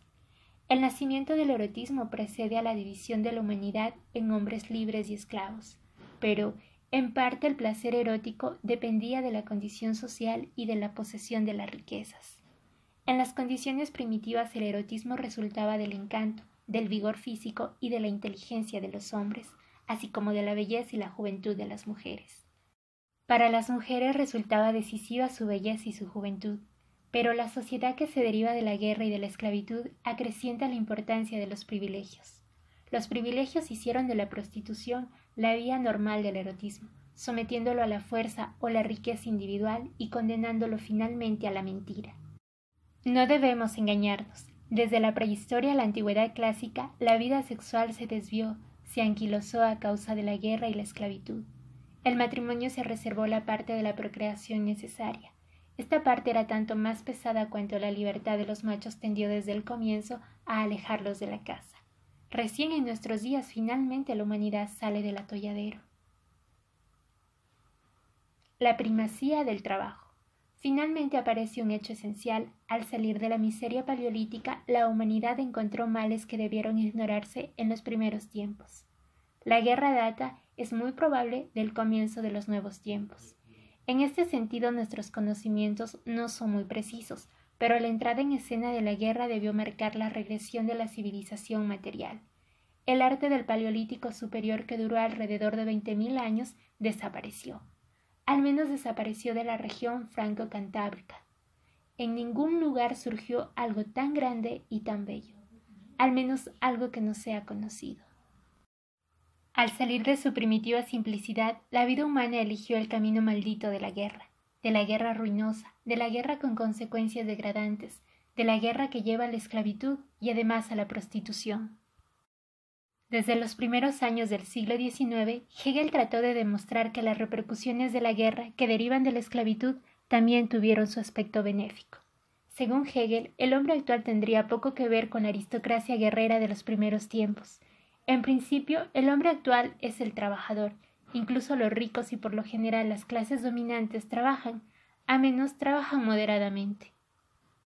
Es el esclavo en última instancia y no el guerrero quien por medio de su trabajo cambió el mundo, y finalmente el trabajo lo cambió a él mismo en su esencia. El trabajo lo cambió en la medida en que devino el único creador auténtico de las riquezas de la civilización. En particular, la inteligencia y la ciencia son los frutos del esfuerzo al cual fue obligado el esclavo, trabajando ante todo para cumplir las órdenes de los amos. De esta manera debemos decir, el trabajo engendra al hombre. Aquellos que no trabajan, a quienes domina el desprecio al trabajo, el rico aristócrata del antiguo régimen o el rentista de nuestro tiempo, solo son sobrevivencias. La riqueza industrial de la que goza el mundo contemporáneo es el resultado del trabajo milenario de las masas sometidas, de la desgraciada multitud que desde los tiempos neolíticos constituyeron los esclavos y los trabajadores. Desde ese momento el trabajo decidió en el mundo. Incluso la guerra plantea ante todo problemas industriales, problemas de los que solo la industria decide. Pero a la clase ociosa y dominante que obtiene su fuerza de la guerra y que la llevó a su decadencia presente, su ociosidad tendía a restarle una parte de su importancia. Una verdadera maldición se abate finalmente sobre cualquiera que deja a otros el esfuerzo cansador y exigente del trabajo. En todas partes la aristocracia se desliza rápidamente en la decadencia. Esta es la ley que un escritor árabe formula en el siglo XIV. Para Ibn Khaldun, los vencedores que se entregaban a la vida urbana eran un día a otro derrotados por los nómadas, a quienes la rudeza de su vida había mantenido al nivel de las exigencias de la guerra. Pero es necesario aplicar este principio a un dominio más amplio. Los más ricos tienen ante todo la superioridad de los recursos materiales. Los romanos mantuvieron su dominación debido a la ventaja que durante mucho tiempo les dio la técnica militar. Pero llegó el día en que esta ventaja disminuyó a causa de una mayor aptitud para la guerra de los pueblos bárbaros y de una limitación del número de los soldados romanos. Pero dedicándose a la guerra, la superioridad militar solo tiene sentido al comienzo, en los límites de una civilización material determinada, estabilizada por una superioridad duradera. Las clases desheredadas se benefician con un vigor moral que les faltaba, a pesar de su fuerza material, a las clases privilegiadas. Es necesario abordar ahora el problema del erotismo, cuya importancia, sin duda alguna, es secundaria, pero que en la antigüedad tuvo un lugar considerable, un lugar que ha perdido en nuestros días. El papel de las clases bajas en el desarrollo del erotismo religioso. En la medida en que durante la antigüedad el erotismo tuvo un sentido, en la medida en que desempeñó un papel en la actividad humana, no siempre fueron los aristócratas quienes desempeñaron ese papel. Ante todo, fue la agitación religiosa de los desposeídos la que decidió en la sombra. La riqueza evidentemente tenía importancia. Cuando se trataba de formas estabilizadas como el matrimonio o la prostitución, la posesión de las mujeres tendía a depender del dinero. Pero en esta consideración del erotismo antiguo debo considerar en primer lugar el erotismo religioso, especialmente la religión orgiástica de Dionisio. En los límites del culto dionisiaco, el dinero no desempeñaba ningún papel, o lo hacía en segundo lugar, como la enfermedad en el cuerpo. Quienes participaban en las orgías de Dionisio eran por lo general gente inculta, incluso esclavos. De acuerdo con el tiempo y con el lugar variaban la clase social y la riqueza. Los pocos conocimientos que tenemos son sobre el conjunto y nunca con precisión. No podemos decir nada preciso sobre la importancia que tuvo, en general, una actividad desordenada que parece no haber tenido unidad. No existió una iglesia dionisíaca unida y, por lo tanto, los ritos variaban de acuerdo con el tiempo y los lugares. Por otra parte, nuestros conocimientos siempre son inciertos. Nadie tomó la precaución de informar a la posteridad. Nadie incluso habría podido hacerlo con exactitud. Lo único que podemos decir sin temor a equivocarnos es que, antes de los primeros siglos del imperio, los aristócratas libertinos no desempeñaron ningún papel importante en las sectas.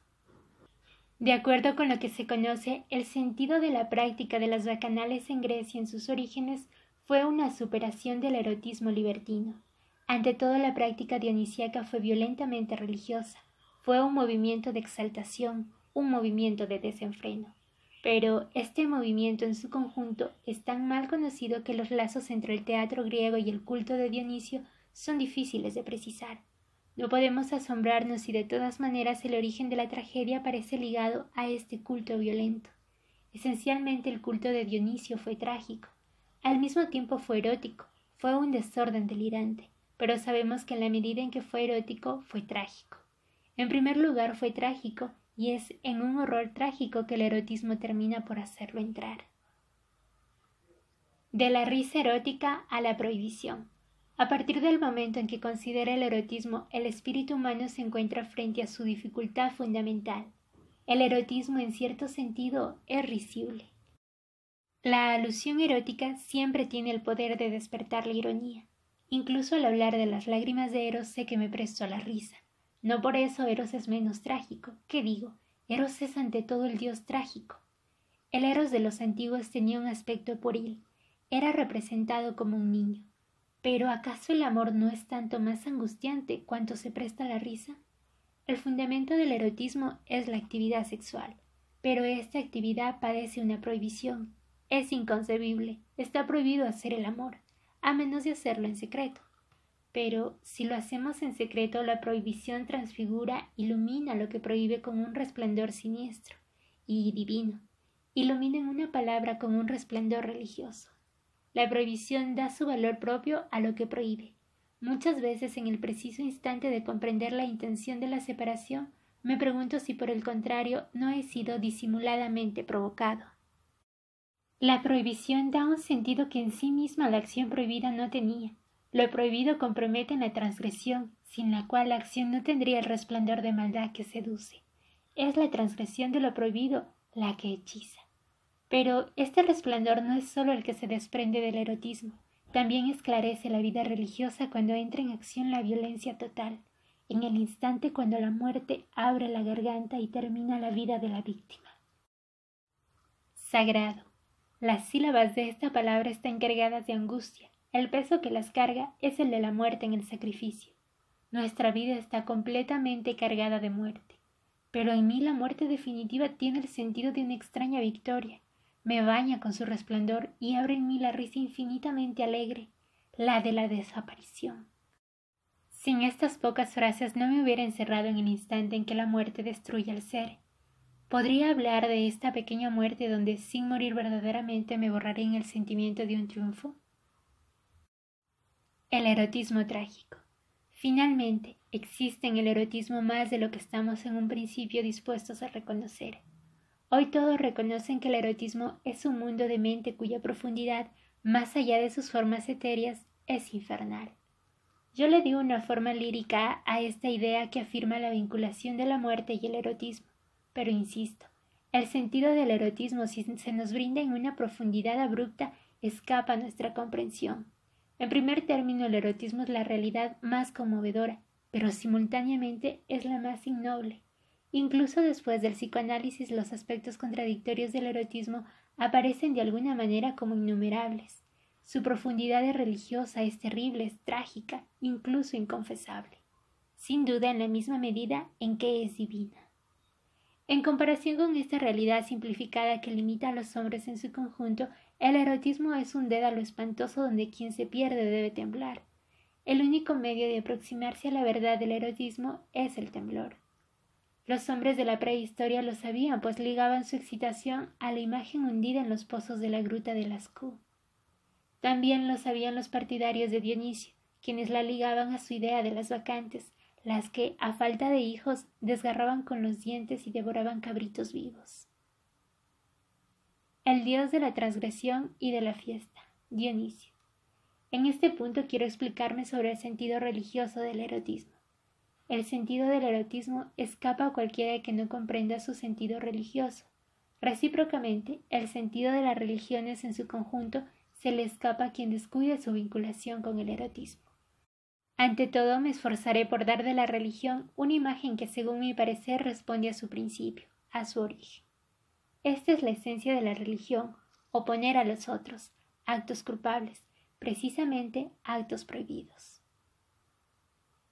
La prohibición religiosa separa en principio un acto definido, pero al mismo tiempo puede otorgarle a eso que separa un valor. Incluso muchas veces es posible o hasta es obligatorio violar la prohibición, transgredirla. Pero ante todo la prohibición dirige el valor, un valor peligroso, de lo que niega. Groseramente este valor es el del fruto prohibido del primer capítulo del Génesis. Este valor se vuelve a encontrar en las fiestas, en el curso de las cuales está permitido, incluso exigido, lo que ordinariamente se excluye. La transgresión durante las fiestas es lo que otorga a esta su aspecto maravilloso, su aspecto divino. Entre los dioses, Dionisio está esencialmente ligado a la fiesta.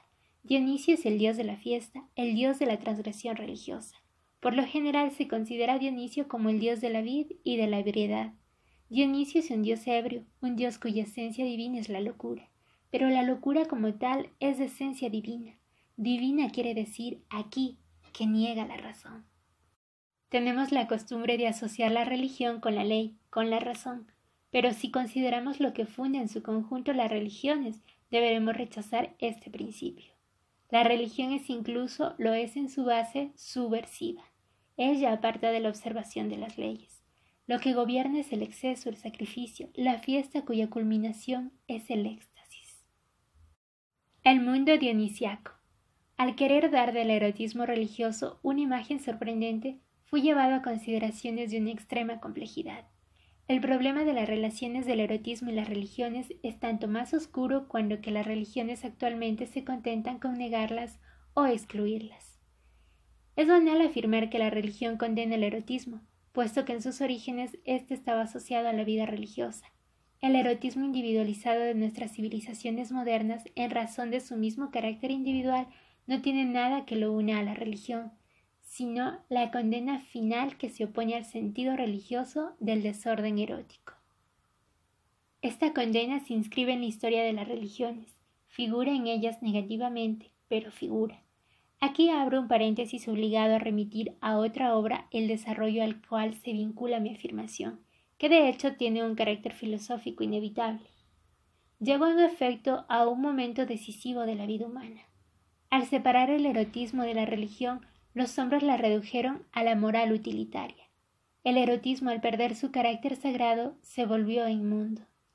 Me limitaré por el momento a pasar de estas consideraciones de conjunto sobre el culto de Dionisio a una exposición rápida de lo que sabemos de prácticas que durante mucho tiempo le dieron al erotismo religioso su forma más digna de atención. Sin duda alguna, en su misma esencia se trata a partir de una existencia puramente mitológica o ritual de la persistencia de una obsesión. Dionisio fue el dios de la transgresión y de la fiesta. Al mismo tiempo era, ya lo dije, el dios del éxtasis y de la locura. La ebriedad, la orgía, el erotismo son los aspectos comprensibles de un dios del cual el vértigo, en profundidad, disolvía los rasgos. Es verdad que superior a esta figura ebria discernimos una divinidad agrícola arcaica. En su aspecto más antiguo esta figura remite a preocupaciones materiales agrarias ligadas a la vida campesina. Pronto la necesidad del campesino deja de arrastrarlo al desorden de la ebriedad y la locura. En su origen Dionisio no era un dios del vino. El cultivo de la vid no tenía en la Grecia del siglo VI la importancia que adquirió poco después. La locura dionisíaca fue, es cierto, una locura limitada, manteniendo el interés por sus víctimas. Raramente su culminación estaba constituida por la muerte. El delirio de las Ménades alcanzaba un grado donde sólo el desgarramiento de niños vivos de sus propios hijos correspondía a su desorden. Sin embargo, no podemos afirmar que semejantes excesos se introdujeran realmente en los ritos, pero en lugar de sus hijos, las Ménades delirantes desgarrarían y devorarían cabritos, esos cabritos cuyos gritos de agonía difieren poco de las lágrimas de los bebés. Si bien conocemos el desencadenamiento de las bacanales, nada sabemos sobre sus desarrollos. Otros elementos debieron incorporarse. Las imágenes sobre las monedas tracias nos ayudan a representarnos el desorden que reinaba en el sentido de una transformación en orgía. Dichas monedas solo representan un aspecto arcaico de las bacanales. Las imágenes representadas sobre vasos de los siglos siguientes nos ayudan a comprender lo que fueron esos ritos cuya licencia era la clave. Esas representaciones tardías nos ayudan también a comprender un desarrollo en el cual la violencia inhumana de los orígenes había desaparecido. Las hermosas pinturas de la Casa de los Misterios en Pompeya nos permiten imaginar la importancia que alcanzaron en el siglo I de nuestra era las ceremonias refinadas. Lo que sabemos de la represión sangrienta del año 186 a.C., relatada por Tito Livio, funda dudosas acusaciones que sirvieron de base para una acción política destinada a contrarrestar una influencia exótica debilitante. En Italia, el culto de Dionisio, a despecho de un Dionisio latino, el dios Liber, tuvo el sentido de una importación oriental. Los alegatos de Tácito o las narraciones de Petronio nos permiten pensar que, al menos en parte, la práctica dionisíaca había degenerado en vulgar orgía. Por otra parte, creemos saber que el favor recibido por el dionisismo fue tal en los primeros siglos del imperio que habría podido verse en él un peligro concurrente del cristianismo. Por otra parte, la existencia tardía de un dionisismo juicioso, decente, parece demostrar que el miedo a las confusiones lleva a que los fieles de Dionisio se opongan a la virulencia de los primeros tiempos. 2. La época cristiana. De la condena cristiana a la exaltación enfermiza, o del cristianismo al satanismo. En la historia del erotismo el papel que cumplió la religión cristiana fue el de condenarlo. En la medida en que el cristianismo dominó el mundo, trató de liberarlo del erotismo, pero tratando de extraer el resultado final es evidente que nos confundimos. En cierto sentido el cristianismo fue favorable al mundo del trabajo, valoriza el trabajo a expensas del placer. Es cierto que hizo del paraíso el reino de la satisfacción inmediata, al mismo tiempo que eterna, pero lo hizo como el último resultado de un esfuerzo. El cristianismo es, en cierto sentido, un lazo de unión que hacía del resultado futuro del esfuerzo el preludio de un mundo del trabajo, del esfuerzo en primer lugar del mundo antiguo. Vimos que en el interior del mundo antiguo, cada día más, el objetivo de la religión fue la vida de ultratumba, que otorgaba el valor supremo al resultado último y se lo quitaba al instante. Pero el cristianismo insiste, al goce del instante, no le deja sino un sentido de culpabilidad en relación con el resultado último. En la perspectiva del cristianismo el erotismo comprometía o al menos retardaba el resultado final, pero esta tendencia tuvo su contraparte. Era mediante la condena que el cristianismo lograba el valor ardiente. De esta manera se pasa al satanismo. El satanismo, siendo la negación del cristianismo, tuvo sentido en la medida en que el cristianismo apareció como verdadero. Finalmente, sin embargo, la negación del cristianismo se vincula a la búsqueda del olvido. El satanismo desempeñó un papel, pero su mismo origen lo privaba de viabilidad, en particular hacia fines de la Edad Media e incluso más tarde. El erotismo estuvo ligado necesariamente a este drama. A partir de la maldición de la cual Satanás fue la víctima, el satanismo fatalmente condenó a sus fieles a la mala suerte que lo hería. Sin duda que la posibilidad de error desempeñó su papel. Parece que el demonio tenía el poder de otorgar la suerte, pero esta posibilidad era decepcionante. La Inquisición tenía el poder de desengañar. La suerte sin la cual inevitablemente el erotismo daría por resultado su contrario, la mala suerte, solo podía buscarse mediante rodeos. Pero, haciendo rodeos, el erotismo perdía su grandeza, se reducía a un engaño. A la larga, este engaño del erotismo apareció como su esencia.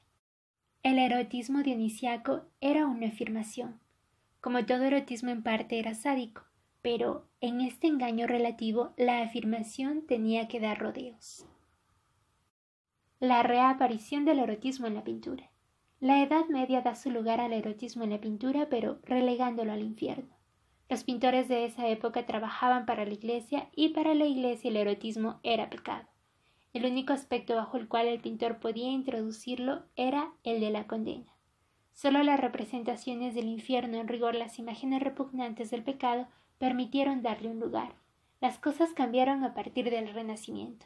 Incluso cambiaron especialmente en Alemania antes del abandono de las formas medievales del instante en que se empezó a comprar obras eróticas. Solo los muy ricos tuvieron los medios para encargar pinturas eróticas. El grabado exigía un gasto menor, pero ni el grabado estaba al alcance de todos los bolsillos. Es preciso tener en cuenta estos límites. El reflejo de las pasiones que nos brindan estas pinturas o esos grabados es falso. Ni la pintura ni los grabados respondían de la misma forma que la imaginería de la Edad Media al sentimiento general, al sentimiento del pueblo. Pero el pueblo estaba sujeto a la violencia de la pasión. La violencia pudo así desempeñar un papel en el mundo rarificado de donde surgió ese arte naciente de la noche. Debemos tener en cuenta estos límites. En parte el reflejo de las pasiones que nos brindan las pinturas o los grabados es falsa. Dichas pinturas y grabados no traducen de la misma manera que la imaginería de la Edad Media un sentimiento común. Sin embargo, la violencia de la pasión desempeñaba un papel en este arte erótico que nacía de la noche del mundo religioso, de ese mundo sobreviviente que piadosamente maldecía a la obra carnal. Las obras de Alberto Durero, de Lucas Cranach o de Baldur Gray todavía correspondían a esta incertidumbre del día. Por esto su valor erótico es en cierta medida desgarrador. No se afirma en un mundo abierto a la facilidad. Se trata de resplandores vacilantes, incluso afiebrados. Es cierto que los grandes sombreros de las mujeres desnudas de Cranach responden a la obsesión de provocar. Actualmente, a causa de nuestra ligereza, estaríamos tentados de reír, pero debemos acordar algo más que un sentimiento divertido al hombre que representa una larga sierra cortando por la entrepierna a un condenado desnudo y colgado de los pies. Ante todo, a la entrada de este mundo de un lejano erotismo, muchas veces brutal, nos encontramos frente a la horrible vinculación del erotismo y del sadismo. El erotismo y el sadismo de Alberto Durero no están menos unidos en sus obras que en las de Cranach o Baldwin Gray, pero es la muerte, la imagen de una muerte todopoderosa la que nos aterroriza, pero a su vez nos arrastra en el sentido del encantamiento angustiado de la hechicería. Es a la muerte, a la podredumbre de la muerte y no al dolor que Baldwin Gray liga el atractivo del erotismo. Más tarde estas vinculaciones desaparecerán. El manierismo liberará de ellas a la pintura, pero solo en el siglo XVIII surge el erotismo seguro de sí, el erotismo libertino. El manierismo. A mi parecer, la más seductora de toda la pintura erótica es la que designa el nombre de manierismo. Hasta el presente ya es mal conocida. En Italia el manierismo procede de Miguel Ángel. En Francia fue representado maravillosamente por la escuela de Fontainebleau. Con excepción de Miguel Ángel, los pintores manieristas no son muy estimados. En su conjunto son mal conocidos. La escuela de Fontainebleau debería ocupar otro lugar en la pintura, y los nombres de Caron, de Spranger o de Van Harlen no merecen el olvido en que más o menos han caído. Amaron el ángel de lo extraño y se atuvieron a las sensaciones fuertes. El clasicismo los despreció. Pero, ¿qué significa la sobriedad sino el temor a todo lo que no es durable o a lo que parece que no va a durar? Por iguales razones el Greco dejó de llamar la atención. Es cierto que la mayoría de los manieristas no tuvieron la violencia del Greco, pero el erotismo los perjudicó. Por otra parte, debo señalar que pintores no menos obsesionados, pero sí menos audaces, se desarrollaron casi en el mismo tiempo y por los mismos caminos. El Tintoretto fue maestro del Greco, así como Tiziano fue prácticamente maestro de Tintoretto. Pero en Italia, en Venecia en particular, a causa de que el clasicismo y la decadencia fueron menos profundos, el manierismo y el erotismo del Tiziano o del Tintoretto no perturbaban, mientras que el manierismo del Greco chocaba tanto en la España del siglo XVII, que eclipsa a uno de los más extraños pintores de Europa durante casi 3 siglos. En Francia, donde nunca el exceso de un Greco hubiera suscitado interés, la obsesión erótica de Poussin, contraria en principio a su clasicismo, aparentemente solo encontró el vacío. Sí, es traicionado, lo fue particularmente en un esbozo inutilizado. El libertinaje del siglo XVIII y el Marqués de Sade. Con la Francia libertina del siglo XVIII se produjo un cambio radical. El erotismo del siglo XVI era pesado. En un Antoine Callon podía ir junto con un sadismo delirante. El erotismo de Bouchy se inclina hacia la ligereza. La ligereza puede no existir sino para abrir el camino hacia lo profundo. A veces la risa levanta el telón sobre una hecatombe, pero el erotismo de ese tiempo no supo nada de los horrores de los que fue el preludio. Bouchy nunca debió encontrarse con Sade. Sean cuales fueren los excesos de horror que durante toda su vida no dejaron de obsederlo, Sade podía reír. Sabemos, sin embargo, que durante una estadía que lo condujo de la prisión de las Madelonnettes a la de Picpus, la cual, sin la relación termidoniaria, hubiera terminado en el caldazo, la visión de aquellos a quienes bajo sus ojos la revolución hacía cortar la cabeza, lo consumían. Pero la vida de Sade, quien pasó 30 años en prisión, puebla esta soledad de sueños multiplicados, de gritos terribles y de cuerpos ensangrentados. Sade solo soporta esa vida imaginando lo intolerable. En su agitación había el equivalente de una explosión que lo desgarraba y que no obstante lo ahogaba. Goya. El problema que abre la tristeza solitaria de Sade no podía resolverse en un esfuerzo exhausto que solo ponía en juego las palabras. El humor solo responde cada vez que se plantea el problema último de la vida humana. A la posibilidad de superar el horror solo responde el movimiento de la sangre. Siempre la respuesta está dada por un cambio brusco de humor. Ella solo es ese cambio de humor. En rigor, yo hubiera podido extraer del lenguaje de Sade un movimiento de violencia, pero los últimos años de Sade llevan a pensar que a la aproximación de la muerte lo dominaba un hastío siniestro. El problema no plantea una manera de ver justificada frente a otra injustificable. Opone estados nerviosos contradictorios a los que, en última instancia, solo responden los calmantes y los tónicos. El problema permanece punzante en nosotros. Solo queda una posibilidad: oponer al ejemplo del furor el de un horror deprimido. Sade y Goya vivieron casi en el mismo tiempo. Sade encerrado en sus prisiones, en el límite a veces de la rabia; Goya, el sordo, encerrado durante 36 años en la prisión de una sordera absoluta. La Revolución Francesa los despierta a ambos a la esperanza. Tanto uno como el otro tenían un horror enfermizo del régimen fundado sobre la religión, pero por sobre todo los une la obsesión de los dolores excesivos. Goya no asocia, como hace Sade, el dolor con la voluptuosidad. No obstante su odio a la muerte y al dolor tuvo en él la violencia convulsiva que los emparenta al erotismo.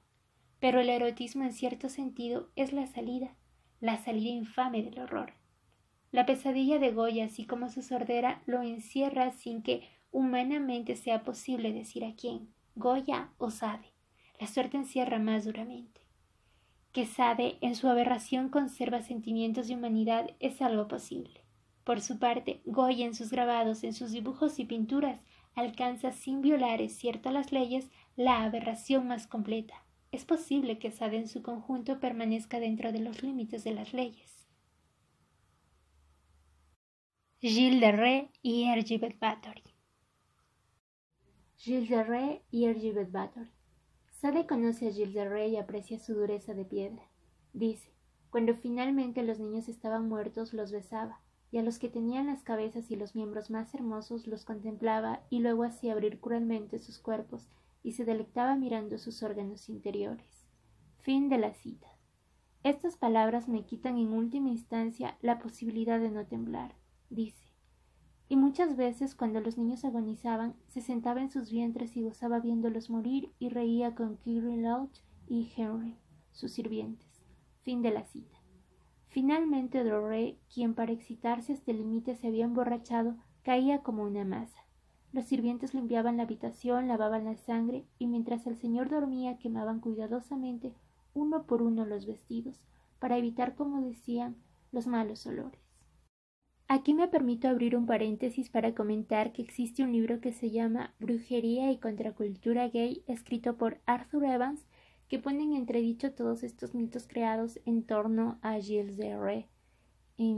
Sugiere que como él era muy querido en el pueblo, es poco concordante este aprecio que la gente tenía hacia él con toda esta fama de pedofilia y sadismo.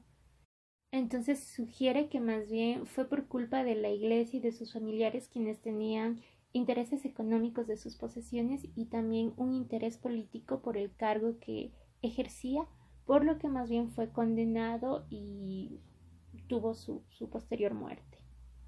Este libro lo pueden encontrar en formato de audiolibro en este mismo canal, o si no lo pueden buscar en la web, está en descarga disponible de manera gratuita. Hasta aquí mi paréntesis y prosigo con la lectura. Si hubiera conocido la existencia de Elizabeth Bathory, sin duda alguna Sade hubiera alcanzado la peor exaltación. Lo que sabía de Isabel de Baviera lo exaltó. Elizabeth Bathory le hubiera arrancado un aullido de fiera. Yo hablo de ella en este libro y solo puedo hacerlo bajo el signo de las lágrimas. Es en mí, en la conciencia, que se opone a la sangre fría delirante que suscita el nombre de Elizabeth Bathory, donde se ordenan estas frases desoladas. No se trata de remordimientos, ni tampoco, como en el espíritu de Sade, de la tormenta del deseo.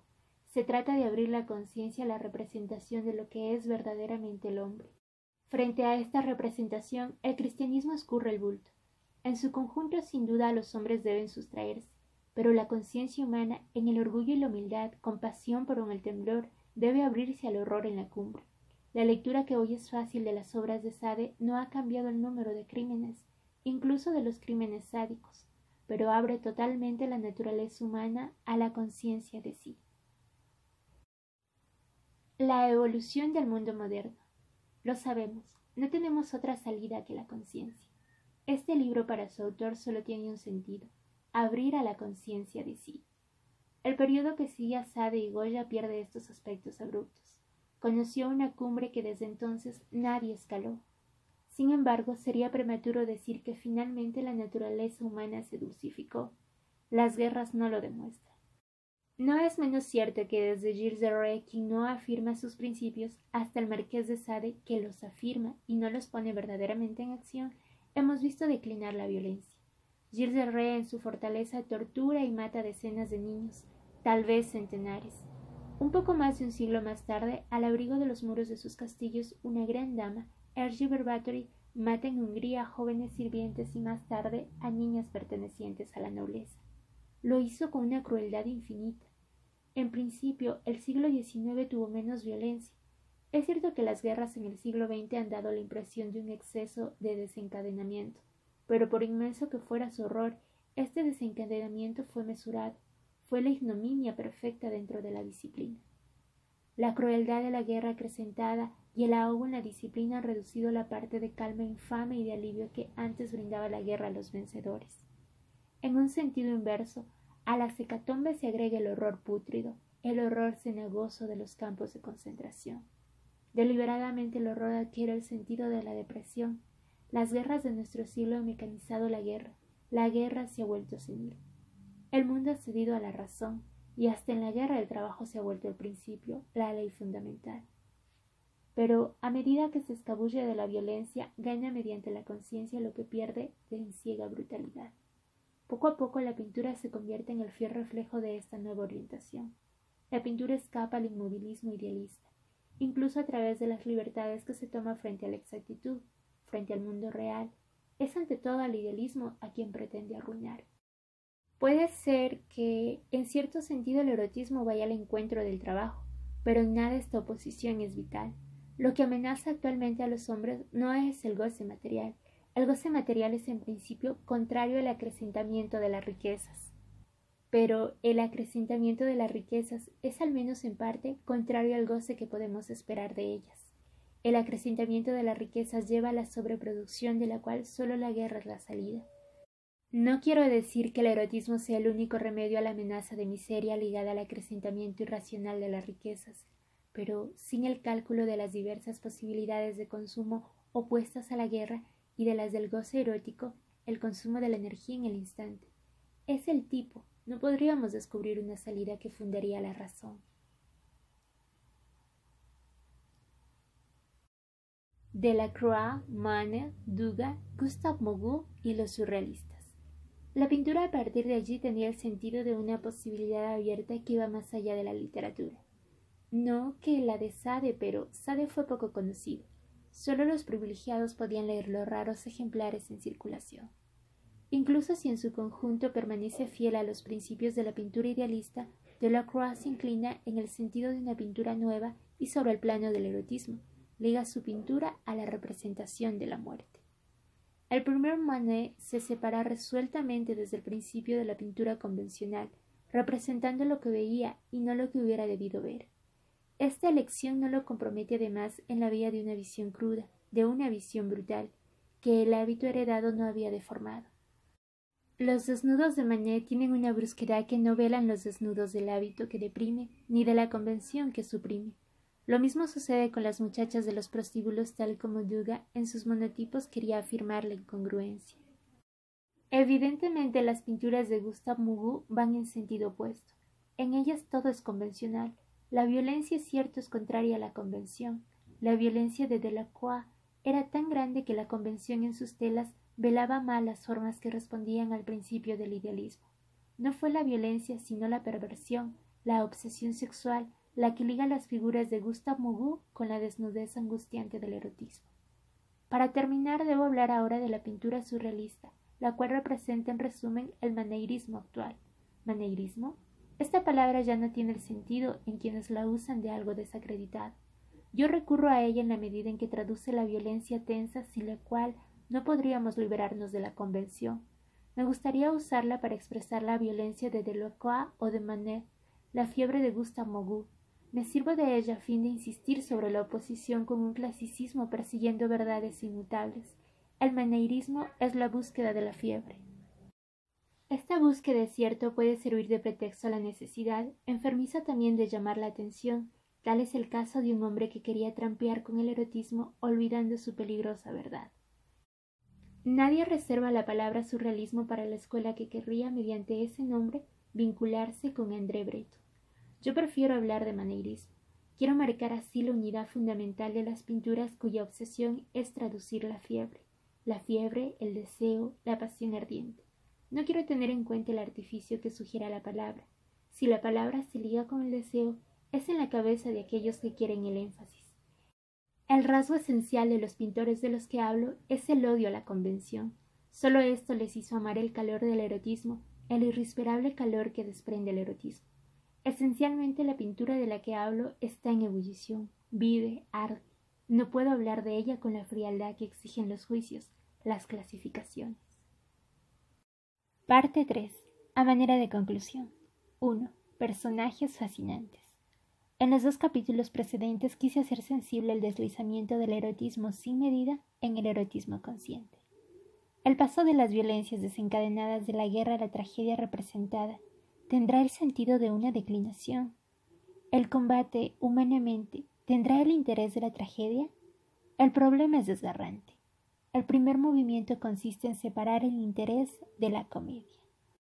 Un sentimiento de degradación nos deprime si oponemos al desencadenamiento sin límites a la ausencia de miedo, el cálculo. Sin embargo, sabemos que no se accede rápido a la riqueza de la posibilidad, como la venganza, ese plato que se come frío. El conocimiento, deslumbrante pero claro de nuestras riquezas, quiere el apaciguamiento de la violencia, la frialdad relativa de las pasiones. Los hombres llegan al término de sus posibles en 2 tiempos. El primero es el de su desencadenamiento, el segundo el de la conciencia. Debemos valorar lo que perdemos en la conciencia, pero también debemos percibir desde el comienzo que para esta humanidad que nos rodea la claridad de la conciencia significa la frialdad. Ligada a la conciencia medimos la degradación inevitable.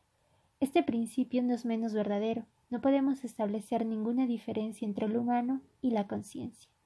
Lo que no es consciente no es humano.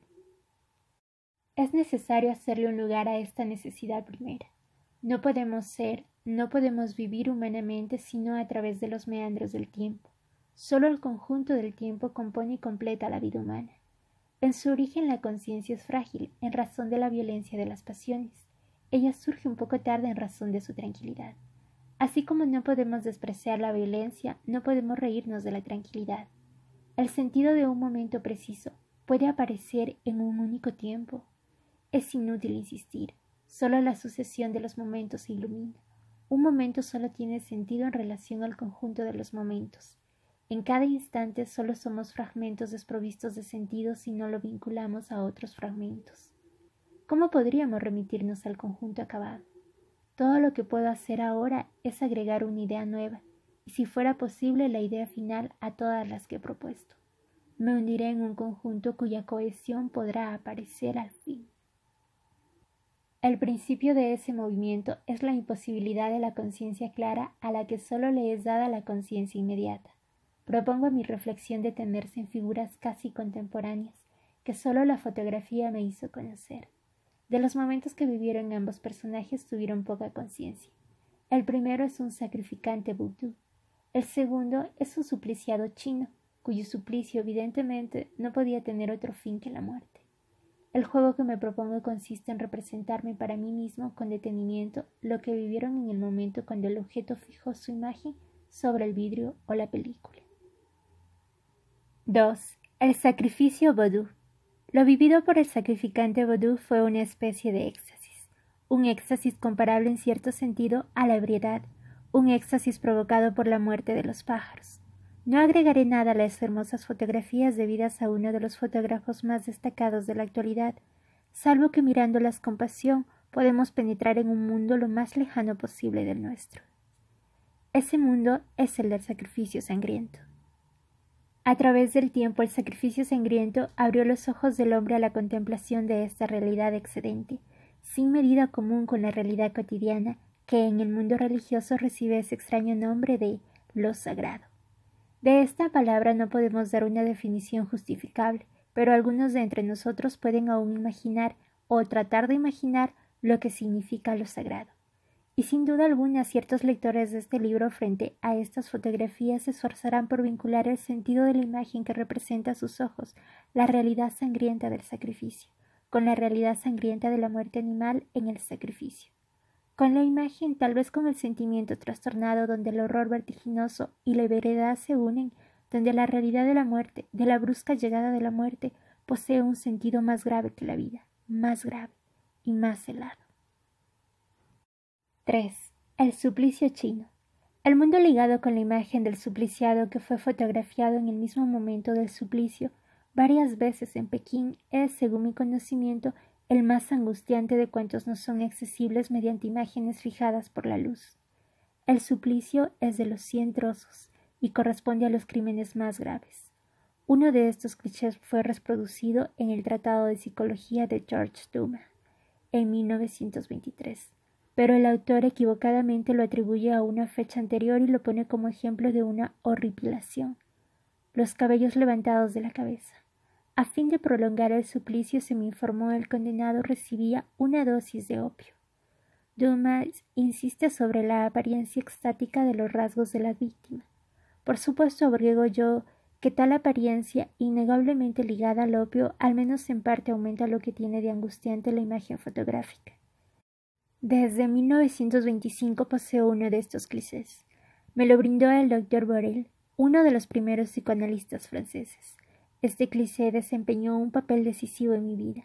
Nunca dejó de obsesionarme la imagen del dolor, a la vez extático e intolerable. Imagino el partido que, sin asistir al suplicio real con el cual soñó, pero le fue inaccesible, hubiera sacado de esta imagen el Marqués de Sade. De una u otra manera tenía incesantemente una imagen como esta delante de los ojos. Pero Sade hubiese querido verla en la soledad, al menos en una soledad relativa, sin la cual la salida extática y voluptuosa resulta inconcebible.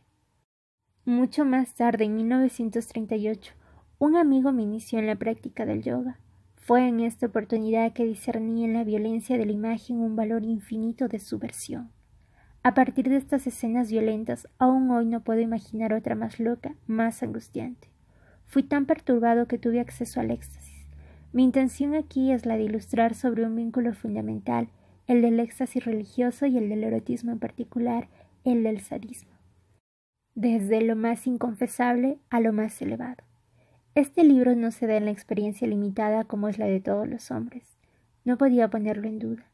Lo que veía repentinamente me encerraba en la angustia, pero al mismo tiempo me liberaba de ella, era la identidad de esos perfectos opuestos, oponiendo al éxtasis divino un horror extremo. Tal es, según mi parecer, la inevitable conclusión de una historia del erotismo, pero debo agregar que, limitado a su dominio, el erotismo no hubiera podido acceder a esta verdad fundamental, dada en el erotismo religioso, que es la identidad del horror y de lo religioso. La religión en su conjunto se funda en el sacrificio, pero solo un rodeo interminable ha permitido acceder al instante en que visiblemente los contrarios parecen ligados, donde el horror religioso que se da, lo sabemos, en el sacrificio, se liga con el abismo del erotismo, a los últimos sollozos que solo el erotismo ilumina.